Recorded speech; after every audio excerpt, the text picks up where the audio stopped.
Episode 2: Strange Fruit and the Price of Singing the Truth.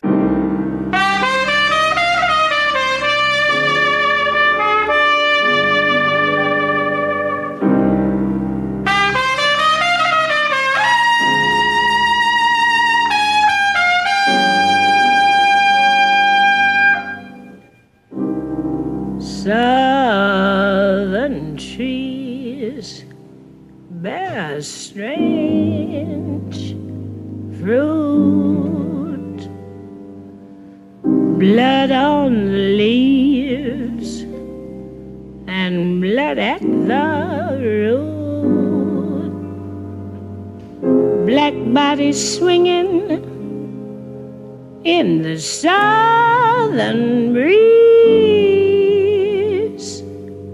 strange fruit hanging from the poplar trees. It sounded like a lullaby, but it was a lynching tree. Strange Fruit wasn't just a song, it was a warning shot, a dirge for bodies swinging in southern wind. And when Billie sang it, she signed her own death sentence. Tonight we're stepping into Café Society, 1939, the first racially integrated nightclub in New York. Smoke was thick in the air, the lights drop, and a woman walks on stage, about to make history and make enemies. Act 1. The Song That Terrified America.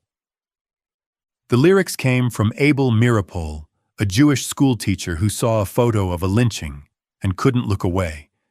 Two black men hanging from a tree, smiling white faces posing like hunters over a kill. Southern trees bear a strange fruit. Blood on the leaves, blood at the root. But here's what most people don't know about Abel Meeropol, the Jewish schoolteacher who wrote those words. He wasn't just horrified by that lynching photograph. He was living his own nightmare. This was 1937. Hitler was rising. Meeropol was watching his people get slaughtered in Europe while black people got slaughtered in America. Same hatred, same violence, same silence from people who should have known better. When he wrote, "Southern trees bear a strange fruit," he was writing about more than lynching. He was writing about what happens when civilized societies look away from systematic murder, when normal people become complicit in evil. Meeropol originally called it bitter fruit. He performed it at teachers' union meetings, Communist Party gatherings, anywhere people would listen. But it stayed a poem until he met Billie Holiday. She's the one who heard the melody hiding in those words. She's the one who made it sing. Billie Holiday didn't write those words, but she gave them flesh. And when she sang them at Café Society, silence fell like a hammer. No applause until the lights came back up. Because people weren't sure if they'd just witnessed art or a crime. And in the South, they called it both. The song was banned from radio. Record companies panicked. Club owners warned her not to sing it. And Billie? She sang it anyway. Because this wasn't entertainment. This was defiance. In a time when black bodies swung from trees like strange fruit, and the law called it Tuesday. Before we understand why strange fruit was so dangerous, you need to understand the America it was written for. 1939. Lynching wasn't aberrant violence. It was social control. A system. The numbers tell the story. Between 1882 and 1968, over 4,700 people were lynched in America. 3/4 of them black. But here's what the statistics don't capture. Lynching was a public spectacle. Families brought picnic baskets. Children were lifted on shoulders for better views. Postcards were sold as souvenirs. Those smiling white faces Abel Meeropol saw in that photograph, they weren't ashamed. They were proud. Proud enough to pose. proud enough to mail the pictures to relatives. "Wish you were here," written on the back of a lynching postcard. This wasn't random violence. It was economic terrorism. A black man opens a successful business? Lynch him. The black family buys land in the wrong neighborhood? Lynch the father. A black woman refuses sexual advances from a white man. Lynch her husband, her brother, whoever they can find. The law? Complicit. Sheriffs handed prisoners to mobs. Judges looked the other way. Newspapers printed advance notices like concert listings. Lynching tonight, Courthouse Square, 8 p.m. Hotels are booked up.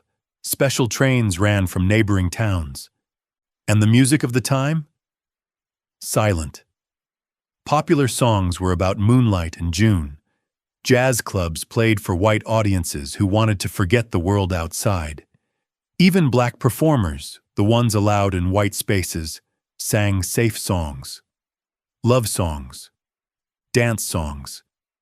Nothing that reminded white America what it was doing to black bodies. That's the America Abel Meeropol saw when he opened his newspaper. That's the silence Billie Holiday shattered when she opened her mouth. In 1939, singing about lynching wasn't just an artistic choice. It was choosing sides in a war most people pretended wasn't happening. So when Billie walked onto that stage at Café Society, she wasn't just performing a song. She was breaking a century of willful blindness, and America was about to punish her for it. Act 2. Billie versus the machine. Billie Holiday was a star, but after Strange Fruit, she became a target. The Federal Bureau of Narcotics, led by Harry Anslinger, declared war on her, not because of heroin, because of what she sang. Anslinger couldn't censor the song, so he tried to erase the singer. He stalked her, bugged her phone, paid off lovers, and when he finally had her locked up, he made sure the press framed it as a junkie tragedy, not a political hit. But Billie wasn't Anslinger's only target. The FBI had files on every black artist who dared to speak truth. Paul Robeson, the singer, actor, and activist, got the full treatment. Passport revoked, concerts canceled, career destroyed. Robeson's crime? Singing about freedom while black. Speaking out against lynching. Suggesting that maybe America wasn't the land of the free if you weren't white. The State Department made sure he couldn't leave the country, couldn't tour, couldn't earn a living. Josephine Baker found out what happened when you came home. She'd been living in Paris, speaking freely about American racism to European audiences. When she returned for civil rights work in the 60s, the FBI was waiting. They monitored her speeches, tracked her movements, made sure venues knew she was trouble. This wasn't random harassment. This was systematic cultural control. The FBI understood something most Americans didn't. Music moves people. Songs stick in minds. Melodies carry messages past rational defenses. If you want to control how people think, you control what they sing. So they built a machine designed to destroy dangerous voices, not through official censorship, that would be too obvious, through harassment, intimidation, and economic pressure. Make it impossible to work. Make venues afraid to book you. Make record labels drop you. Death by 1,000 bureaucratic cuts. Billie Holiday was just the most visible casualty. For every artist they destroyed publicly, 10 more got the message and stayed quiet. Self-censorship became survival. The machine didn't have to silence everyone, just enough to terrorize the rest into compliance. Which brings us back to Billie, handcuffed to her hospital bed. Anslinger's agents watching her die, making sure she couldn't escape even in death. Because Strange Fruit had done something unforgivable. It had made white people uncomfortable about being white people. Billie lost her cabaret license, couldn't play clubs, couldn't tour. They dismantled her piece by piece. Even in her hospital bed, dying at 44, she had federal agents at the door, handcuffing her to the frame. All because she sang a truth America didn't want to hear. Act 3. The Cultural Earthquake. Back at Café Society, night after night, Billie sang Strange Fruit, and night after night, silence fell like a shroud. White patrons shifting in their seats, black patrons holding their breath. It wasn't entertainment. It was an indictment. Southern politicians tried to kill it. Record execs tried to bury it. But it kept bleeding into the culture, slow, relentless. And decades later, Nina Simone, Jeff Buckley, Kanye, they all carried that ghost forward. Because some songs don't die. They haunt. But for Billie, that haunting came with a price. She didn't live to see it win awards, top lists, or make Rolling Stone's greatest songs canon. She died in chains because America feared a melody. But here's where the story gets complicated. Strange Fruit didn't die with Billie. Other artists picked it up. And each version revealed something about what America was willing to hear, and from whom. Nina Simone recorded it in 1965, during the height of the civil rights movement.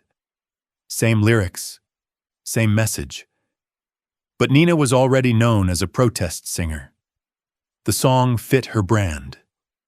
White audiences could consume her anger as art, file it under important music, and feel enlightened. Jeff Buckley covered it in the 90s, a white indie darling turning it into ethereal beauty. His version got critical acclaim, Rolling Stone praise. The lynching became a metaphor. The violence became poetic, safe for NPR playlists and college radio. Same with Sting, UB40, even Kanye sampling it. Each version moved further from the original's danger.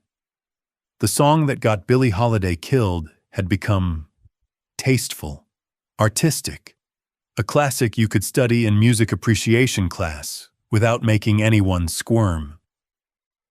You see what happened? The system learned. Instead of banning dangerous songs, it absorbed them, turned them into cultural artifacts, museum pieces. The message survived, but the menace died. When a white artist sings Strange Fruit, it becomes a statement about historical injustice, past tense, safely distant. When Nina Simone sang it, it was a current threat. When Billie sang it, it was a death sentence. The covers revealed the formula. Dangerous music becomes safe when sung by safer people, for safer audiences, in safer times. The system doesn't kill songs anymore. It domesticates them. But every now and then, late at night, if you listen to Billie's original recording, not the remastered version, but the scratchy, fragile 1939 acetate, you can still hear what terrified them. Not just the words, the way she inhabits them. Like she knows exactly what they'll cost her.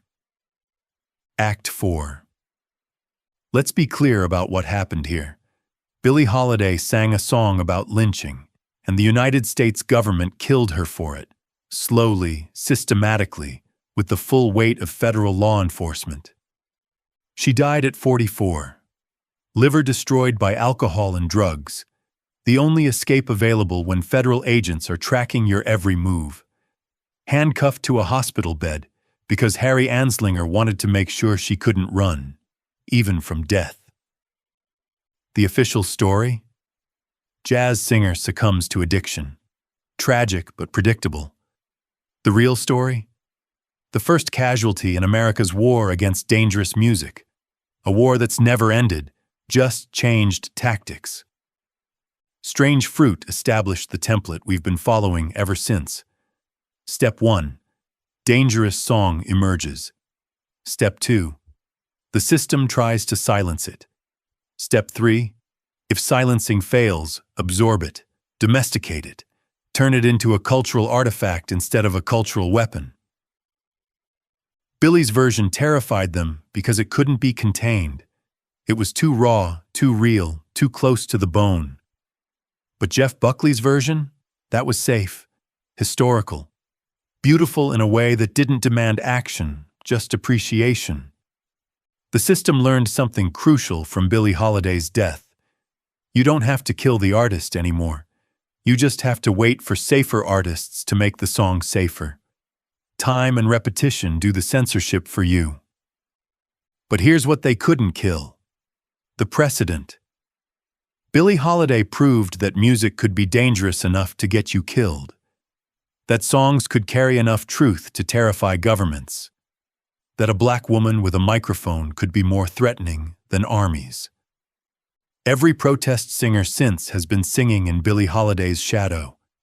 Every dangerous song carries her ghost, because she showed us both the power and the price of musical truth.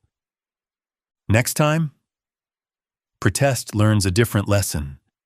Instead of confronting power directly, it goes underground, into coffee houses and folk circles, where a Dust Bowl drifter with a guitar and a sticker reading, "This machine kills fascists," is about to teach America that revolution can be acoustic. End episode, episode 2.